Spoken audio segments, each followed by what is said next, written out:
Olá, tudo bem com você? Estamos de volta com nossa série Doses Apocalípticas, estudando aqui o capítulo 11 do Apocalipse. Como já disse, temos muita coisa para ver ainda nessa série de pequenos vídeos e já vimos muita coisa também, né? Estamos chegando aí à metade do livro do Apocalipse. Se você perdeu alguma coisa, algum vídeo, é só ir à playlist Doses Apocalípticas aí no meu canal e você tem acesso a todos os vídeos. Ou então, no site, que a gente sempre tem divulgado aqui, apocalipse.com, que tem estudos ali, materiais sobre Daniel e Apocalipse. Você também encontra esta série ali disponível, tá bom? Divulgue, compartilhe com seus amigos, parentes, apocalipse.com, um site que tem conteúdos aí realmente muito bons para ajudar a entender mais esses livros proféticos tão necessários para o nosso tempo. Está de volta aqui meu amigo jornalista Felipe Lemos, um apaixonado aí pelas profecias. Tudo bem, Felipe? Tudo bom, tudo ótimo, Michelson. Prazer estar aqui com a gente, conosco aqui, com todos os nossos amigos, podendo continuar com esse maravilhoso estudo da Palavra de Deus. Amém. E como eu disse, estamos aí terminando, né, uma série de 3 vídeos. Se você perdeu, é só voltar atrás aí e assistir. 3 vídeos em que estamos analisando a profecia do Apocalipse capítulo 11, que se insere, lembram?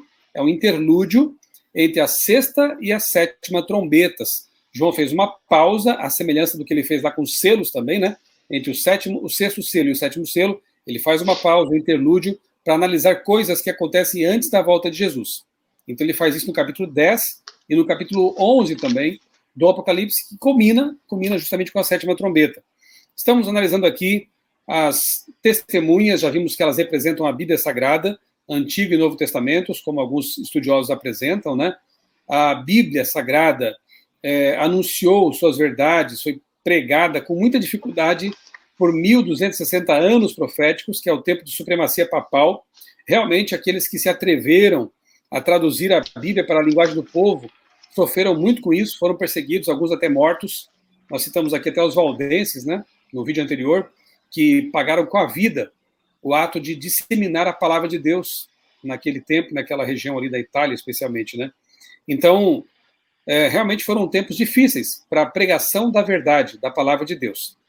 Especialmente num momento histórico que realmente está ali já na culminação desse período profético, em que as testemunhas são mortas numa cidade que simbolicamente é identificada como sendo Egito, né, Egito e Sodoma.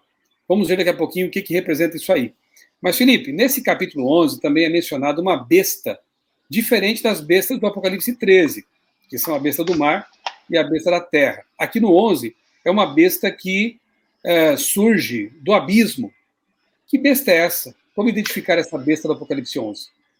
Bom, algumas coisas curiosas. É a primeira menção à besta que aparece no Apocalipse, é aqui nesse capítulo. É a primeira menção. Besta, do grego, laterion, né? É um animal que representa um poder aqui. Daniel também tem essa simbologia, é fácil de entender, né? Que lá bestas, animais representam impérios, né, reinos. Isso, né? Isso. A referência principal é Daniel, né? Os animais, inclusive, lá em Daniel, no capítulo 7, eles saem do mar, né? Então a gente vai ver isso depois com mais detalhes, que eles vai aparecer no capítulo 13, isso, mas aqui no capítulo 11 aparece uma besta, né? Bom, esse é o primeiro aspecto. O verso 7 é um ponto de mudança na narrativa do texto. Quando as testemunhas então tiverem concluído o testemunho que devem dar, a besta que surge do abismo, fará guerra contra eles, contra elas, né? A besta vencerá e matará as testemunhas. Isso é o que diz o verso 7 do capítulo 11. Ora, interessante, é muito interessante. Quando tiverem concluído aquela pregação difícil, com pano de saco, perseguição, o poder papal, elas, de novo, serão... Né? Quando elas acham que estão respirando tranquilas, aí que vem um outro tipo de ataque. Bom, historicamente, a gente tem que tentar situar as coisas. Evidentemente que os 1260 anos proféticos, se nós seguimos a linha profética, eles terminam em 1798. É verdade que isso acontece, mas alguns vão dizer, mas a Revolução Francesa, o que tem a ver a França revolucionária? Bom, acontece que em 1789 eclode, vamos dizer assim, a Revolução Francesa, queda da Bastilha, tudo aquilo que historicamente muitos aqui já devem ter estudado na escola já leram, né? Só que o que a Revolução Francesa representou em termos conceituais? Ela representou um rompimento com a monarquia estabelecida e representou também um rompimento com a Igreja Católica medieval. Ou seja, com a religião predominante, com a religião que mandava no mundo, a religião que tinha um poder estatal. Lembrando que a monarquia e a religião andavam juntas com força de lei, com força de vida, né, que comandavam a vida das pessoas. Então, isso é muito importante, porque alguns dizem, mas a Revolução Francesa não foi importante para quebrar uma monarquia corrupta, déspota, autoritária. Sim, é verdade, mas ao mesmo tempo ela rompe também, não apenas com a Igreja Católica medieval, mas aí que está, ela dá um passo além e ela questiona a própria religiosidade cristã e questiona, por conseguinte, a Bíblia Sagrada também. Então, por que a gente faz?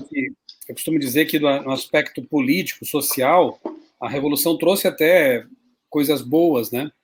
Agora, no aspecto religioso, e aqui nos interessa é isso, né, escatológico, foi realmente uma tragédia, assim, tremenda aquilo lá. E a ênfase do texto bíblico. O texto bíblico não está preocupado em descrever a condição social, socioeconômica. Isso tem que ficar bem claro. Sim. Às vezes as pessoas querem fazer uma leitura da Bíblia por um viés sociológico. Não dá. A Bíblia está preocupada, a visão dada para João não estava preocupada com questões socioeconômicas. Ela estava preocupada, a visão dada a João estava preocupada prioritariamente com a questão espiritual. E aí, espiritualmente, sim, nós vemos um grande problema. Porque no verso 7 dá a entender, depois o verso 8 em seguida e outros, eles vão dar a entender de que há depois de 3 dias e meio, ou alguns vão interpretar que depois de 3 anos e meio, é que ela vai conseguir sair de um período muito ruim, que alguns vão interpretar como sendo aqueles os anos do período de 3 anos e meio, né, entre 1792 e 1795, exatamente na França revolucionária. Por quê? Porque nesse período se questionou completamente a religiosidade bíblica. E aí nós temos, por exemplo, um indício muito interessante no livro que você conhece, você recomendou, do Christopher Dawson. Ele tem um livro muito interessante, Deuses da Revolução, Os Deuses da Revolução, alguma coisa assim, em que ele vai falar que a Revolução não se satisfazia com o catolicismo liberal da Igreja Constitucional e veio a considerar o próprio cristianismo uma força contra-revolucionária que devia ser destruída para dar lugar à nova religião da humanidade. Então veja que aí, isso ele fala na página 135, o Christopher Dawson. Essa afirmação do Christopher Dawson é bem interessante, porque ela vem na mesma ideia bíblica, de que a França revolucionária questiona tudo, questiona a Bíblia também, porque afinal de contas a Bíblia era um símbolo da religião predominante. Nós sabemos que a Bíblia estava sendo adulterada pela religião predominante, mas para os revolucionários franceses ela representava um instrumento de atraso, de perseguição, de poder déspota, de poder autoritário. Então eles eliminam porque eles querem substituir por uma religião da humanidade, que seria o humanismo, né? Que seria o ser humano como protagonista da vida, do mundo, da resolução, da solução de tudo, e não mais Deus, o Deus bíblico, né? Que realmente vinha sendo apresentado de uma forma distorcida pelo catolicismo medieval. Então, isso é muito importante, porque essa besta do abismo, esse poder que vem do abismo, ele vem do abismo por quê? Porque ele vem das profundezas, ele vem de uma região que está associada a Satanás. Isso é uma coisa muito importante. O abismo não é uma... O fato da besta vir do abismo não significa que ela estava perdida, que ela estava afundada. Quer dizer que ela veio de um lugar onde está um lugar de trevas, um lugar associado a Satanás. Isso a palavra de Deus apresenta. As próprias trombetas que nós estudamos apresentaram isso, lugar de destruição, né? Abismo como lugar de destruição. Então isso é muito interessante. Tem outras referências que vão falar de que a revelação bíblica foi contestada e foi substituída por uma visão humanista do mundo. Aí você vai dizer, mas uma visão humanista não é boa. Não, a visão que coloca o ser humano como protagonista do mundo, da salvação e das bênçãos, e das bênçãos não é uma visão bíblica, né? A visão bíblica é que coloca Deus como protagonista, né? Felipe, tem um detalhe interessante aqui nessa profecia também, que para mim é incrível, como a profecia bíblica é tão precisa, tão exata, né? Aqui é dito também que as pessoas dessa cidade misteriosa, já vamos detalhar um pouquinho isso, quando as testemunhas fossem mortas, ou seja, caladas, né? A Bíblia se tornou indisponível, elas dariam festas e se presenteariam, dariam presentes umas às outras. Eu me lembro que eu faço algumas palestras em que eu menciono, né, essa condição aí da Revolução Francesa. Eu quero até indicar para você no meu canal aqui a palestra Therion, com TH. Therion, quer dizer besta, né? Ali eu analiso o papel das 3 bestas do Apocalipse. Faço um paralelo. Besta do abismo, do mar e da terra. Então fica aí o convite. Therion, você vai encontrar então esse vídeo já no meu canal. E eu cito ali uma revista da época, publicada na época, chamada Blackwood Magazine. E interessante porque a matéria que é publicada nessa revista dá conta de que realmente, durante a Revolução Francesa, as pessoas se entregaram à libertinagem, festas, e se presentearam felizes porque na mente delas o entrave que a religião cristã trazia tinha sido assim eliminado, né? Veja que exatidão da profecia bíblica, né?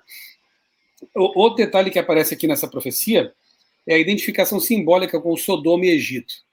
Veja, Egito, ele sempre é tido como símbolo de ateísmo, porque foi lá que o faraó desafiou abertamente Moisés, Deus, o Deus de Moisés, quando diz assim, olha, eu não reconheço esse Deus. Quem é esse Deus? Para que eu vá ouvi-lo e libertar o povo aqui do Egito. Né? Então, é símbolo de ateísmo. E Sodoma, obviamente, é símbolo de licenciosidade, depravação. Interessante é que, durante a Revolução, também aconteceram coisas como ataques ao casamento bíblico, ataques à semana da criação. O ataque de Satanás sempre é contra os fundamentos da Bíblia, né? E nós encontramos, por exemplo, na história, um momento em que, na Revolução Francesa, durante o tempo de Revolução Francesa, eles tentaram abolir a semana de 7 dias e colocar em lugar uma semana de 10 dias. Depois de algum tempo tiveram que voltar atrás, porque as pessoas começaram a ficar doentes. O ser humano foi projetado por Deus para funcionar em ciclos de 7 dias. Eu até recomendo aqui que você pesquise um pouquinho sobre o chamado ciclo circaseptano. É bem isso, 7 dias. E a outra questão tem que ver com o casamento. Durante a Revolução, o casamento foi encarado como uma espécie de contrato provisório. Você se juntava com alguém, não desse certo, você rompia o contrato e partia para outro. Então, um desprezo para com o casamento, para com as instituições que Deus criou lá no Éden, né? O casamento e o sábado. Isso é encontrado ali. Interessante é que tudo isso está presente na Revolução Francesa. Então não tem como a gente duvidar de que o cumprimento dessa profecia seja realmente a besta do abismo, seja realmente a França revolucionária. Agora, será que acabou ali, Felipe? Ou a gente encontra ecos desse espírito revolucionário também em nosso tempo? Essa é uma pergunta interessante, né? A gente encontra ecos, sim. A gente encontra ecos do humanismo, inclusive dentro da religiosidade cristã hoje. Por mais paradoxal que isso pareça, por mais contraditório, é incrível, mas às vezes a Bíblia ela é lida por uma perspectiva humanista e não lida dentro da perspectiva em que ela foi concebida.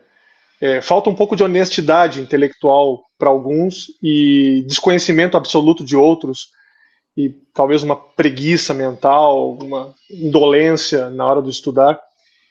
Porque o que acontece? A palavra de Deus ela tem uma linha coesa, ela tem uma coesão.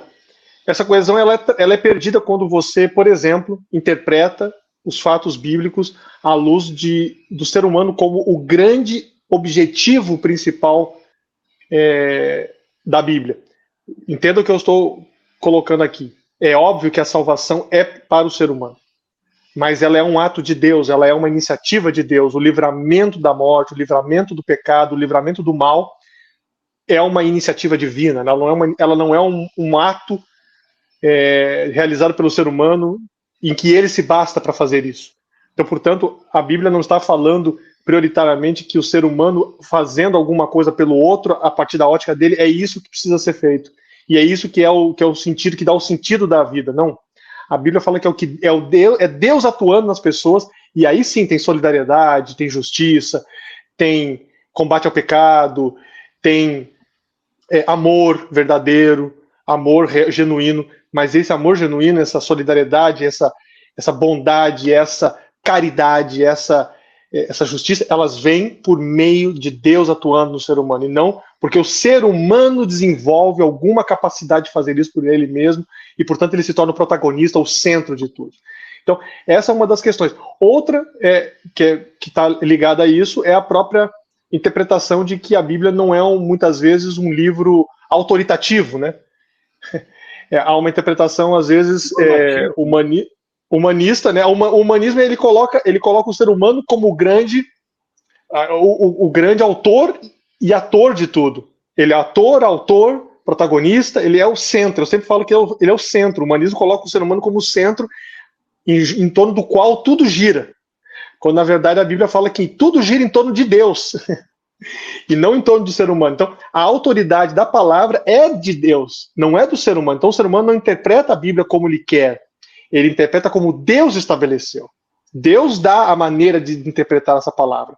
E ao dar essa maneira de interpretar, Deus espera que ela seja respeitada. Caso contrário, vai haver uma distorção, que é o que aconteceu na supremacia, no período de supremacia papal, e é o que acontece no humanismo inspirado pela Revolução Francesa, que vai depois se desdobrar em movimentos, ideologias que continuam inspiradas nesse conceito de ser humano como centro. Então, em torno o ser humano está sendo prejudicado, disputa de poder. Então, o problema é porque o ser humano está no meio, a disputa de poder político, a disputa de poder econômico, a disputa de poder no âmbito do gênero, a disputa de poder em relação à questão étnica, tudo deriva de uma primeira visão humanista inspirada numa Revolução Francesa que tira o protagonismo de Deus, da palavra, e coloca o ser humano como protagonista. E aí, de certa maneira, anula a interpretação bíblica honesta, vamos dizer assim. Certo. Felipe, tem dois exemplos assim muito claros de profanação e de humanismo lá em Paris mesmo, né? Bom, primeiro, no tempo da Revolução, eles entronizaram lá na Catedral de Notre Dame uma prostituta como sendo a deusa da razão. Então, veja, como Dawson mesmo diz, né, deuses que foram trocados, na verdade.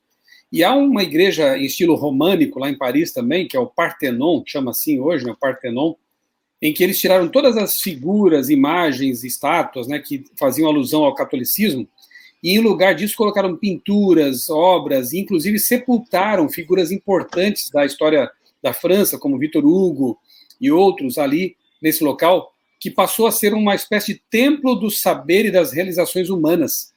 É um símbolo bem concreto, né, dessa entronização do homem e desse banimento de Deus e da religião. Note uma coisa também, queridos, notem, né, queridos que estamos acompanhando, que em 1798, nós vamos ver isso no Apocalipse 13 depois, a besta do mar, ela sofre uma ferida mortal, ela é golpeada. Então Satanás passa a usar a besta do abismo com muita força nesse período em que a besta do mar, a preferida dele, estava indisponível. A besta do mar introduz dogmas, introduz ideias equivocadas, falsas doutrinas e afasta as pessoas da Bíblia. A besta do abismo nega a Bíblia. Para Satanás tanto faz. O que ele quer é afastar as pessoas da Bíblia, seja por dogmas ou por ideologias, ou por falsas ideias humanistas, né? Então, para Satanás, tanto faz. O que eu quero que você perceba, o que nós queremos que você perceba, é que nesse combate, nesse conflito, a palavra de Deus, ou ela tem centralidade em nossa vida, em nossa mente, né, em nosso coração, ou então nós seremos realmente joguetes de Satanás, porque é a Bíblia que nos liberta, é a Bíblia que ilumina o nosso caminho, é ela que esclarece realmente para onde temos que ir e o que temos que deixar. Então que fique mais uma vez claro que nós precisamos desesperadamente nos agarrar à verdade da palavra de Deus e ao Deus da verdade e abandonar toda influência de qualquer besta que esteja, quem sabe, nos tomando nossos pensamentos, nossas atitudes, e a própria igreja muitas vezes sendo atacada, né? Seja pela besta política do mar, do abismo, melhor dizendo, da terra, pela besta, que é o protestantismo apostatado, como veremos, seja pela besta do mar, que é uma religião apostatada, ou pela besta do abismo, que é um sistema humanista apostatado também, que tenta afastar as pessoas da palavra de Deus. Mas, enfim, temos muito que ver ainda, né? Chegaremos ao capítulo 13, recordaremos o 11 e avançaremos em nossos estudos. Fique conosco, não perca esses estudos, nós temos muita coisa boa para ver ainda e decisões importantes para tomar aqui. Felipe, um abraço. Um abraço. Nas minhas palavras finais, eu só queria lembrar que o capítulo 11 termina com algo positivo, né? Termina com algo positivo, né? Dos versos 11 a 13, as testemunhas, elas como se ressuscitam, né? Elas retomam força quando há um reavivamento bíblico muito grande no mundo, né? Com as sociedades bíblicas, né? Isso é muito importante. As sociedades bíblicas foram um respiro, um alívio em meio a esse sufocamento humanista e também ainda com efeitos lá da tradição pagã da época medieval introduzida no cristianismo.